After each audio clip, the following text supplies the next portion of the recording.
Bismillahirrahmanirrahim. Assalamualaikum warahmatullahi wabarakatuh. Alhamdulillahi rabbil alamin. Wassalatu wassalamu ala asyrafil anbiya'i wal mursalin Sayyidina Muhammadin wa ala alihi wa sahbihi ajma'in, amma ba'd. Tak henti-hentinya kita memanjatkan puji syukur kehadirat Allah subhanahu wa ta'ala, karena pada sore hari ini, hari ke-23, Allah masih berkenan memberikan kita nikmat kesehatan, nikmat kesempatan, nikmat iman dan Islam, serta nikmat hidup dan kehidupan, dan berbagai macam nikmat yang tak sempat kita sebutkan satu persatu. Kita layaklah untuk senantiasa bersyukur kepada Allah Subhanahu wa taala. Salawat dan salam semoga tetap tercurah kepada junjungan Nabi Allah Muhammad sallallahu alaihi wasallam.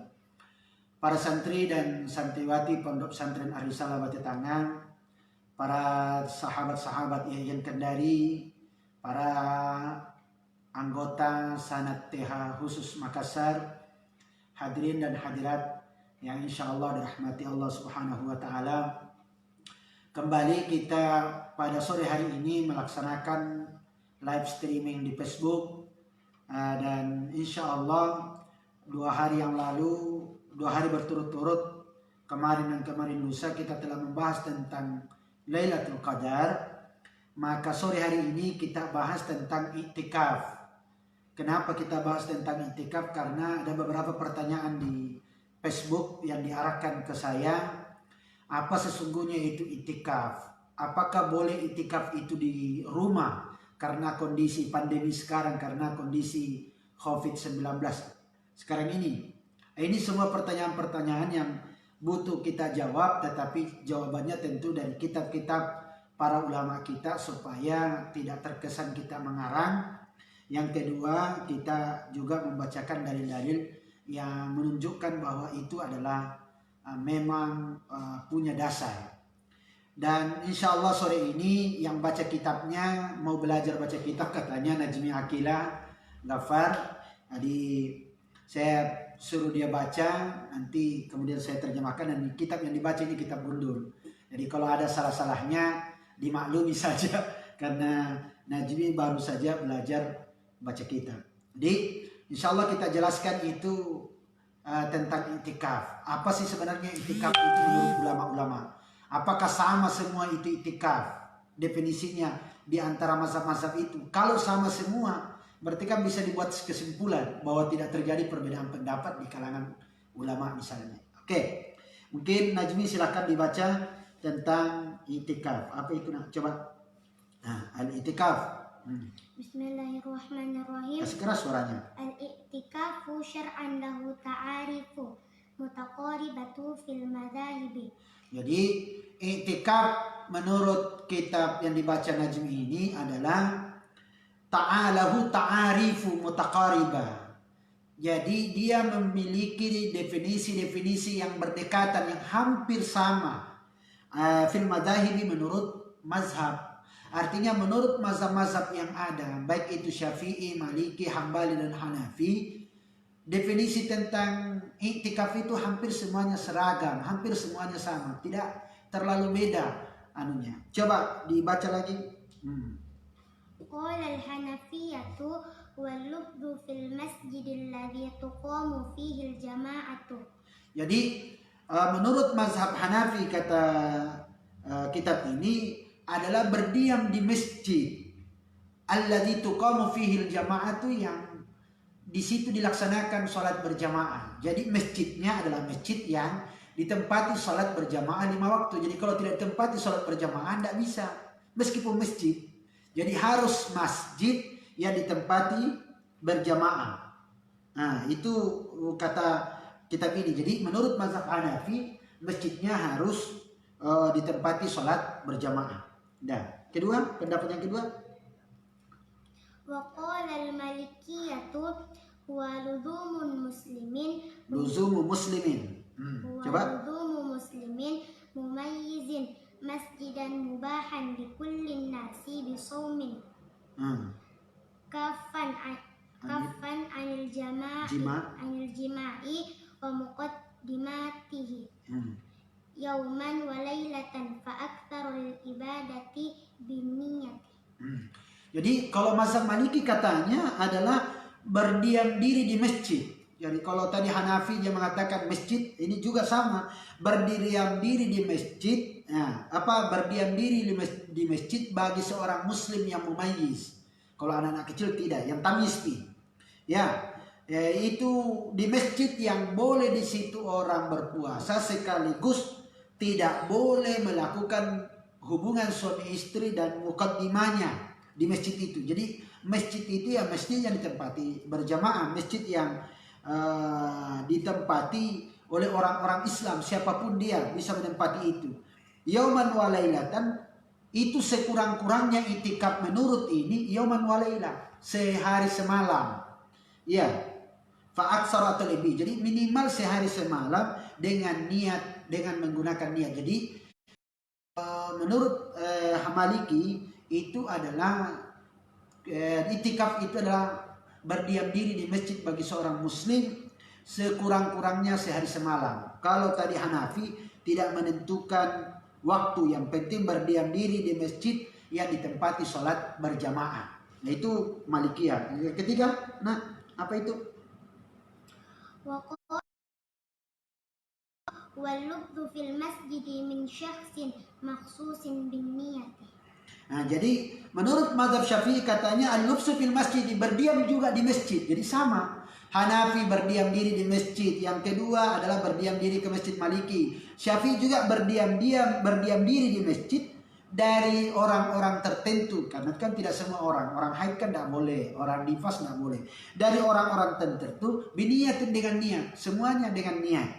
Karena untuk membedakan orang tinggal di masjid dengan orang yang sekedar datang ke masjid itu, bedanya antara itikaf dengan tidak ya harus niat. Jadi kalau niatnya tidak ada, gimana caranya bedakan antara orang itikaf dengan tidak? Jadi semuanya mengatakan biniyatin dengan niat. Ya, yang keempat, pendapat yang keempat berkata, wa qala al-hanabilatu luzumul masjidi li ta'atillahi ala sifatin makhsusatin min muslimin akilin walau mumayyizan tahiran mimma yujibu ghuslan wa aqalluhu sa'atan. Ya. Jadi kalau mazhab Hanafi katanya luzumul masjid, tetap berdiam diri di masjid li taatillah, karena taat kepada Allah dengan cara-cara tertentu dari seorang muslim yang berakal meskipun masih mumayyiz, betohirin, dia bersih dari hal-hal yang mewajibkan mandi. Artinya tidak boleh junub, tidak boleh haid, tidak boleh nifas. Wa aqallu, dan sekurang-kurangnya sesaat. Saatun itu 1 jam. Jadi kalau dari 4 mazhab ini tidak satupun ulama yang mengatakan bahwa boleh di rumah. Semuanya masjid. Mazhab Hambali mengatakan masjid, mazhab Syafi'i mengatakan masjid, mazhab Hanafi mengatakan masjid, kemudian mazhab Syafi'i juga mengatakan masjid. Tidak ada Maliki masjid. Semua mazhab mengatakan masjid. Sehingga ketika ada mengatakan bahwa boleh tidak itikaf di rumah, itu sama sekali tidak. Kalau beribadah di rumah boleh, tapi mengatasnamakan sebagai sebuah iktikaf itu tidak boleh. Jadi itu dulu. Jadi nafikan dulu bahwa iktikaf itu harus di masjid. Makanya itu dalam kitab-kitab yang lain itu dikatakan ada 3 itu ibadah yang mesti dilakukan di masjid, dan 1 ibadahnya itu mesti tertentu. 1, tahiyatul masjid, sholat tahiyatul masjid, tidak bisa dilakukan di luar masjid.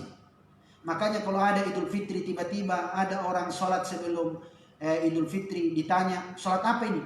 Sholat tahiyat. Sholat tahiyat apa? Tahiyatul masjid. Memangnya tahiyatul masjid ini lapangan. Masuk tahiyatul masjid di lapangan? Ya tidak bisa. Jadi tahiyatul masjid, sholat tahiyatul masjid itu harus di masjid. Yang kedua itikaf, tidak boleh dilakukan bukan di masjid. Yang ketiga itu tawaf, tapi ini masjidnya harus Masjidil Haram, tidak boleh masjid yang lain. Jadi hanya ada 3 ibadah itu yang mesti dilakukan di masjid. Yang 1 itu khusus masjidnya, yaitu Masjidil Haram, yaitu tawaf. Jadi itu yang ininya. Itu kata kira-kira dari Najmi. Jadi itikaf itu definisinya sepakat ulama dilakukan di masjid. Berdiam diri di masjid, untuk membedakan berdiam diri biasa dengan tidak, harus dengan niat. Itu Itu yang pertama katanya ya. Selanjutnya apa? Al-i'tikafu ghairu mandhuri Mustahabun. mustahabun Bittifaq. bittifaqil ulama'i. Jadi itikaf itikaf itu selain itikaf nazar itu semua hukumnya mustahabun, sunnah. Tidak ada yang mengatakan wajib. Itikaf selain nazar, kecuali kalau bernazar itikaf ya wajib. Tapi wajibnya karena nazar. Ya, itikaf selain nazar itu sepakat ulama itu hukumnya sunnah. Nah, kenapa ulama mengatakan semuanya sepakat mengatakan itu sunnah? Apa dasarnya? Nah, terus Wa adillatu iyatihi masyru'iyatihi al-kitabu wal sunnatu wal ijma'i. wal ijma'u. Jadi dalil-dalil disyariatkannya itikaf itu ada dalam Al-Qur'an, ada dalam hadis, dan ada menurut ijma'. Jadi paling tidak 3. Dasarnya Al-Qur'an, yang kedua hadis, yang ketiga ijma'. Nah, apa itu kalau Al-Qur'an coba? Faminal kitabi qauluhu ta'ala wa la tubashiruhunna wa antum akifuna fil masajid. Ya. Wala tubashiruhunna, dan janganlah kalian berhubungan suami istri dengan istrimu antum akifuna, sedangkan kalian berdiam diri di masjid. Akif artinya sedang kalian itu beriktikaf di masjid. Nah, disinilah kenapa tadi definisinya masjid semua, karena dalam Al-Quran itu i'tikaf itu dikaitkan dengan masjid. Wa antum akifuna fil masajidi, sedangkan kalian itu i'tikaf di masjid. Itu dasarnya. Jadi dasarnya itu ada, yakni i'tikaf itu harus dilakukan di masjid. Nah, yang kedua hadisnya apa ada? Wa hadithun an Aisyata an-nabiy sallallahu alaihi wasallam kana ya'takifu fil ashri awakhiri min Ramadan munzu qadimal madinata ila an tawaffahu Allah ta'ala. Ya, jadi menurut yang dibaca Najmi ini hadis yang didasar dalil yang kedua yang jadi dasar tentang sunnahnya itikaf itu bahwa Rasulullah SAW itu karena ya'takifu, Nabi itu selalu beritikaf fil ashril awakhir, pada 10 terakhir, fil ashril awakhir 10 terakhir Ramadan. Ya, mundu qadimal Madinah, sejak datang di kota Madinah, ila an tawaffahu Allah, sampai diwafatkan oleh Allah. Artinya sampai meninggal Rasulullah itu, sampai wafat Rasulullah itu, Nabi selalu itikaf. Mulai dari tibanya dari Mekah ke Madinah, artinya sejak tinggal di Madinah selama 10 tahun itu Rasulullah selalu itikaf. Betapa pentingnya itu itikaf. Karena pentingnya itulah makanya tadi hukumnya sunnah. Tapi tidak ada yang mengatakan wajib, semuanya mengatakan sunnah. Sunnah itu i'tikaf. Nah, ini sudah 2. Jadi pertama tentang definisinya, yang kedua tentang hukumnya. Bagaimana hukumnya i'tikaf itu? Semua i'tikaf itu adalah hukumnya sunnah.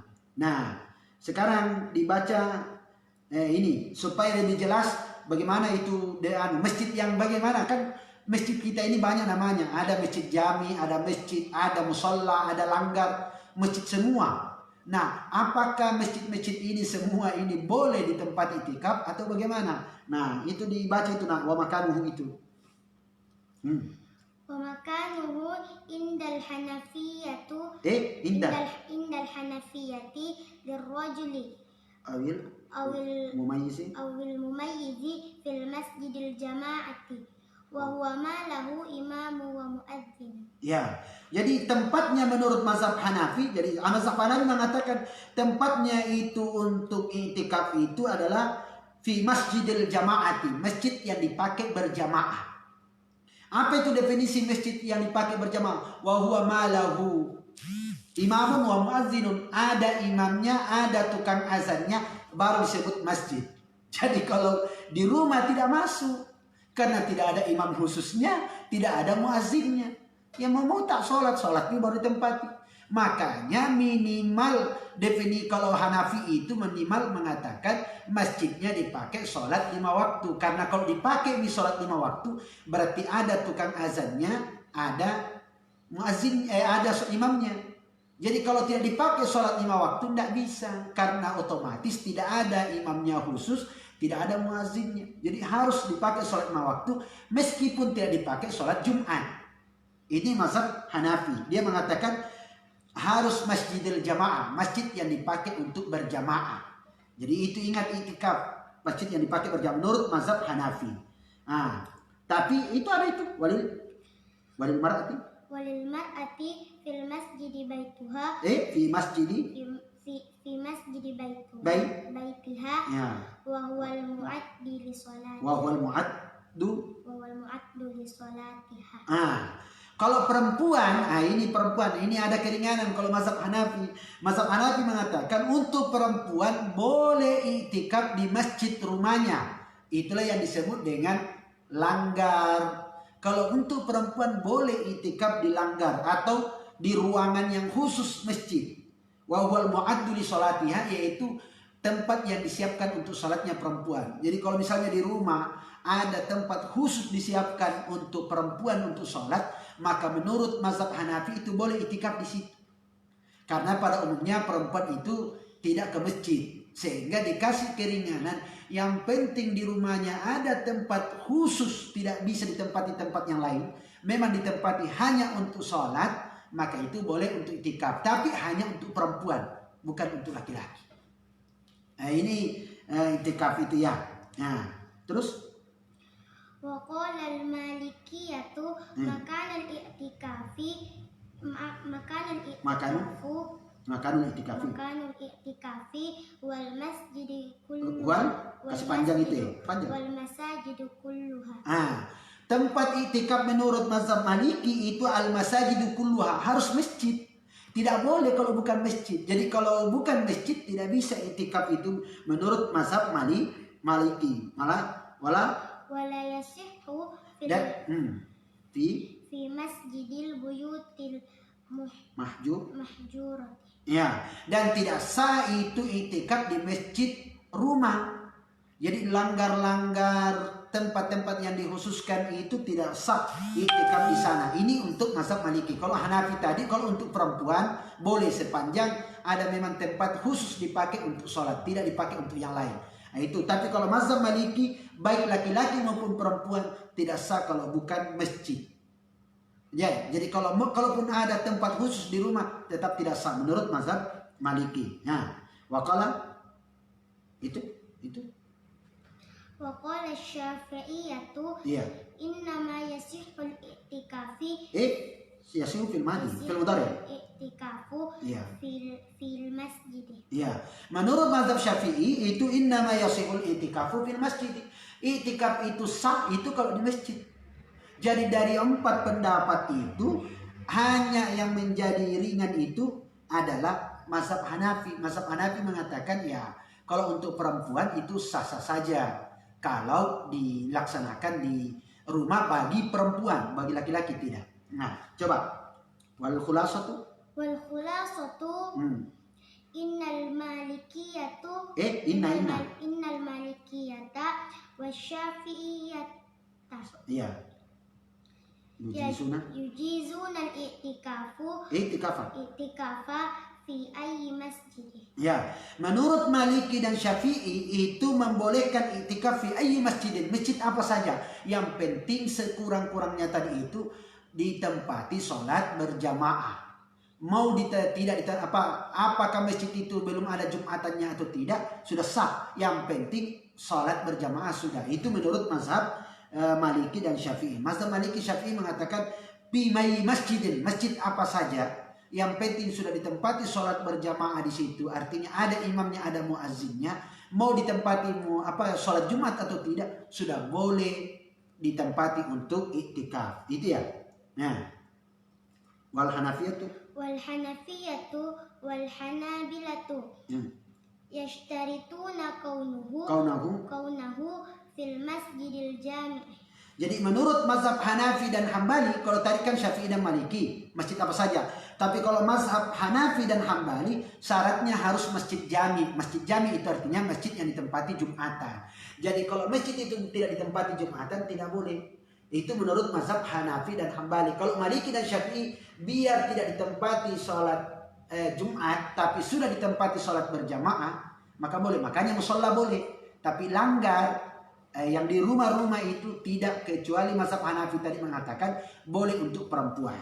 Ya, wa yajuzu dzalika wala yajuzu indal jumhuril i'tikafu fil masjidil buyuti. Ya, kalau jumhurul ulama mayoritas sudah mengatakan tidak boleh itikaf itu di masjid yang di rumah, artinya langgar atau masjid-masjid yang disiapkan di rumah itu tidak boleh untuk mayoritas ulama. Terus wa yajuzu dzalika lil mar'ati indal hanafiyati. Tapi menurut mazhab Hanafi untuk perempuan itu boleh. Jadi sederhananya begitu tadi. Jadi untuk perempuan itu boleh kalau mazhab Hanafi di rumah. Tapi tadi rumahnya itu memang ada tempat khusus untuk sholat. Jadi kalau tidak ada tempat khusus untuk sholat tidak boleh untuk itikaf.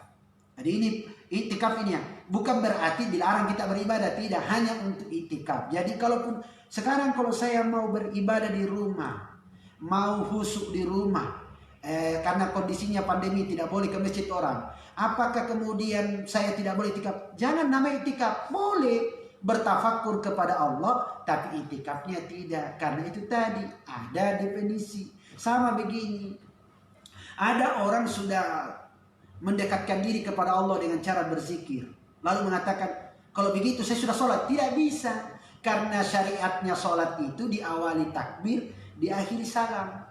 Jadi meskipun kita ini sudah khusyuk, meskipun kita ini sudah mendekatkan diri kepada Allah, tapi kalau tidak diawali dengan takbir dan tidak diakhiri salam, tidak bisa disebut sholat.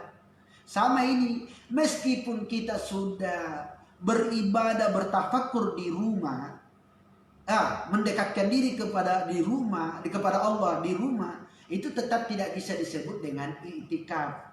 Meskipun esensinya i'tikaf bisa kita dapatkan, tapi jangan disebut dengan i'tikaf. I'tikafnya saja tidak. Kan i'tikaf juga sunnah.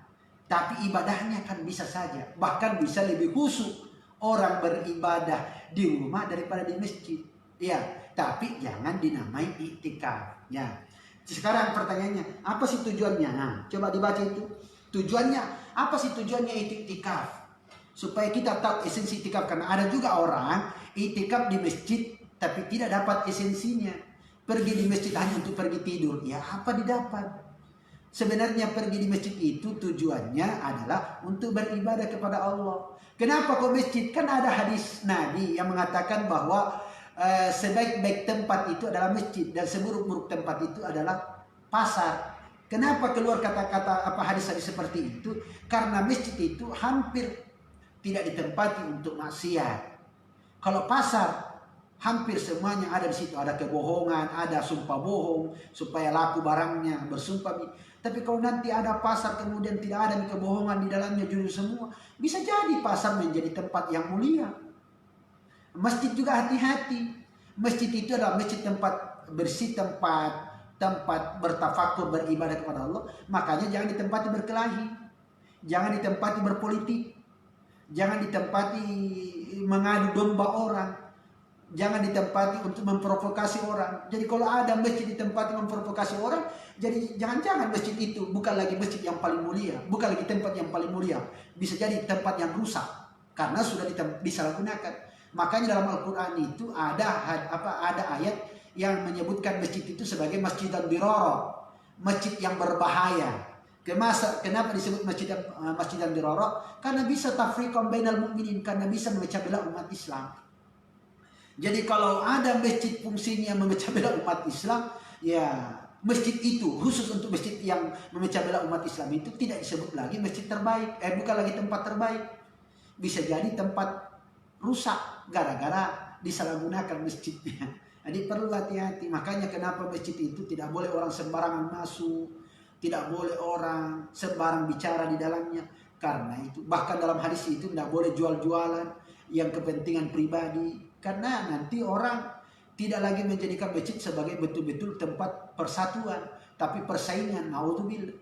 Kenapa kalau ada orang menjual-jual di masjid itu kemudian kita disuruh berdoa, la barakallah, tidak apa itu la rabha, ya la apa itu dalam hadis itu, la yarhamu la yarhamkallah apa saya lupa teksnya. Jelas semoga Allah tidak memberikan keuntungan dalam jual beli kalau di masjid. Karena keuntungan pribadi, kalau masjid yang usahakan tidak masalah. Tapi kalau itu masjid orang-orang yang berusaha di masjid untuk keuntungan pribadinya, menjadikan masjid tempat persaingan mendapatkan duniawi, nauzubillah, itu bisa rusak masjid itu. Makanya masjid tidak boleh sembarangan. Nah, apa sih tujuannya itu? I'tikaf itu? Coba. Wal hadafu minhu safa'ul qalbi bi muraqabati rabbi. Ya. Jadi tujuan daripada i'tikaf itu ya ini diperhatikan tujuannya. Tujuan daripada i'tikaf itu adalah safa'ul qalbi, kebersihan hati bi muraqabati rabbi, untuk mendekatkan diri kepada Allah. Muraqabah untuk selalu selalu mengitari Allah, selalu mendekatkan diri kepada Allah. Itu tujuannya, bagaimana membersihkan hati untuk mendekatkan diri kepada Allah. Jadi kalau i'tikaf di masjid tapi pergi ribut, pergi menggosip dan seterusnya, ya tidak dapatlah. Orang tujuannya adalah mendekatkan diri kepada Allah. Makanya i'tikaf itu diisi dengan zikir, diisi dengan ibadah, diisi dengan baca Al-Quran, diisi dengan doa, Allahumma innaka afuun tuhibbul afwa fa'fu anni. Kenapa? Karena kita minta supaya Allah membersihkan kita dari dosa, menghapus dosa-dosa kita. Makanya di masjid itu selalu kita merasa ini saya berdosa, tidak ada amal baikku. Ataupun ada amal baikku tapi kurang, itu pun belum tentu diterima. Itu perasaannya muncul supaya bersih hati kita mendekatkan diri kepada Allah. Nah itu. Yang kedua, wal iqbalu wal inqita'u ilal ibadati fi awqati faraghi. Ya, jadi wal iqbalu menghadap kepada Allah, wal inqita'. Inqita' itu artinya menghabiskan, menghentikan seluruh aktivitas yang lain, ilal ibadati, semata-mata beribadah, fi awqatil faragh, di waktu-waktu yang kosong. Makanya kenapa kita pilih malam itu i'tikaf itu pada umumnya itu, karena itu tadi mengosongkan diri kita dari urusan duniawi untuk mendekatkan diri kepada Allah. Makanya saya katakan tadi, bisa jadi ada orang i'tikaf di masjid tapi belum mendapatkan esensi dari i'tikaf. Bisa jadi ada orang di rumah tidak i'tikaf tapi bisa mendapatkan esensi dari i'tikaf itu. Apa maksudnya? Bahwa di rumah dia bisa menangis, dia bisa meneteskan air mata karena mengingat dosa-dosanya, bermunajat kepada Allah. Itu jauh lebih baik itu. Pergi masjid tapi pergi ribut. Pergi masjid tapi tidak malah beribadah tapi pergi tidur. Ya sama saja. Jadi yang kita cari adalah esensinya, tapi ya syariatnya juga harus jalan. Makanya kalau di rumah bukan i'tikaf namanya, tapi bisa jadi esensi dari i'tikaf itu kita dapatkan. Apa itu? Ketika kita bisa meneteskan air mata di malam hari, di saat orang semua tidur kita bangun meneteskan air mata, mendekatkan diri kepada Allah. Nah, itu esensi daripada i'tikaf atau tujuan daripada i'tikaf itu. Ya. Mutajarridan laha walillahi ta'ala min syawagilid dunya wa a'maluha. Iya, mutajarridan, dia membebaskan diri semata-mata untuk beribadah. Walillahi kan semata-mata Allah Subhanahu wa taala. Dibebaskan dari apa? Min syawagilid dunya, dari kesibukan-kesibukan dunia, wa a'malia, dan urusan-urusan dunia. Semua dilepaskan dari urusan dunia, semata-mata mendekatkan diri kepada Allah. Nah, itulah esensinya i'tikaf itu. Ya. Wa musalliman itu? Musalliman nafsi ilal maula. Ya, musalliman nafs, menyerahkan diri kita ini kepada Allah, ilal maula, kepada Allah yang maha mengawasi kita dan maha menguasai kita ini. Bitafwidi amriha, bitafwidi amriha ila azizi janabihi. Iya, dengan menyerahkan seluruh urusan kita ini, urusan-urusan dunia ini, kita serahkan itu ila azizi janabihi, ke agungan Allah, ke zat yang maha agung. Tidak ada lagi kita pikirkan semata-mata. Nah, itulah dalam hadis itu ada hadis yang bunyinya warajulun, ya, zakarallah, dan seseorang yang berzikir kepada Allah, mengingat Allah Subhanahu wa taala, fafadat ainahu, lalu dia meneteskan air mata. meneteskan air mata karena mengingat dosanya, meneteskan air mata karena merasa bahwa amalnya tidak banyak, yang dia ingat adalah dosa-dosanya. Itu yang dimaksud dengan iktikaf yang sesungguhnya, esensinya iktikaf. Jadi memang iktikaf di masjid, tapi tidak semua orang yang iktikaf di masjid itu mendapatkan esensi daripada iktikaf. Ada orang mungkin tidak iktikaf, dia hanya di rumahnya seperti kita sekarang ini. Semua kita tidak ke masjid, semua kita di rumah. Tapi bisa jadi kita mendapatkan esensi iktikaf itu kalau kita mampu mendekatkan diri kepada Allah, bahkan bangun di malam hari di saat seluruh keluarga kita tertidur, kita kemudian menangis karena meratapi dosa-dosa kita, karena begitu banyak dosa-dosa kita dan amal ibadah kita tidak banyak. Nah, kalau ini kita lakukan, sesungguhnya kita telah mendapatkan esensi iktikaf. Meskipun lagi-lagi secara syariat kita itu tidak disebut iktikaf, tapi esensi iktikaf kita sudah dapatkan. Jadi ini yang perlu, sudah cukup ya, habis. Jadi ini yang perlu kita kita tumbuhkanlah. Iktikaf ini, esensi iktikaf. Selalu saya katakan bahwa ibadah kita ini selalu dua dimensi. Ada dimensi syariahnya, ada dimensi hakikatnya. Jangan sampai yang kita ingat itu esensi syariah saja. Ya, sholat tapi tidak ada dampaknya. Zakat tapi tidak ada dampaknya pada perilaku kita. Haji tapi malah selalu cari gara-gara. Ya, selalu suka berkelahi. Apa gunanya? Padahal haji itu adalah persatuan. Yaitu puasa adalah pengendalian diri. Tapi masih suka mengata-ngatai orang. Lalu apa gunanya puasa kita? Itulah yang disebut oleh Nabi. Man lam yada' qawla zur wal amala bi falaysa lillahi hajatun fi an yada' ta'amahu wa syarabahu. Ya, sekarang iktikaf. Iktikaf rajin sekali untung sekarang pandemi. Kalau misalnya tidak pandemi, semua orang iktikaf di masjid, tapi tidak merubah apa-apa. Lalu apa gunanya kita iktikaf kalau tidak merubah apa-apa? Bukan berarti tidak penting, sangat penting syariat itu, tapi jangan lupa hakikatnya. Artinya formalitas itu penting, tetapi jangan lupa esensi daripada ibadah itu. Jadi kita harus berusaha mendapatkan dua-duanya. Adalah syariatnya dan yang kedua adalah esensinya. Artinya iktikafnya secara syariat kita dapatkan, tetapi esensi dari iktikaf mesti juga kita dapatkan. Kalau ini kita lakukan, maka insya Allah ibadah kita itu sangat bernilai di sisi Allah Subhanahu wa Ta'ala. Bukan sekedar mencari sahnya, bukan sekedar mencari menggugurkan kewajiban, tetapi betul-betul kita ingin mendapatkan nilai yang bisa kita amalkan dan kita rasakan di dunia, lebih-lebih di akhirat nanti. Mungkin itu yang bisa saya sampaikan. Sekali lagi bagi teman-temannya Najmi, santri-santriwati Pondok Pesantren Risalah, teman-teman kakak-kakaknya Najmi di Sanatiah khusus Makassar, sahabat-sahabat IAIN Kendari, hadirin dan hadirat, kalau ada pertanyaan silahkan ditulis di komentar. Mudah-mudahan itu menjadi bahan untuk kita bahas pada pertemuan-pertemuan berikutnya. Sudah 3 pertemuan kita ini kita bahas dari masukan dan saran dari para hadirin dan hadirat. Oleh karena itu silahkan ditulis dan insya Allah kita akan lanjutkan pada esok harinya di waktu yang sama. Mudah-mudahan kita semua diberikan kekuatan dan kesehatan oleh Allah Subhanahu wa Ta'ala untuk selalu menebar kebaikan dan kebajikan di bulan puasa ini, khususnya di masa pandemi ini. Sekian, wabillahi taufiq wal hidayah. Wassalamualaikum warahmatullahi wabarakatuh.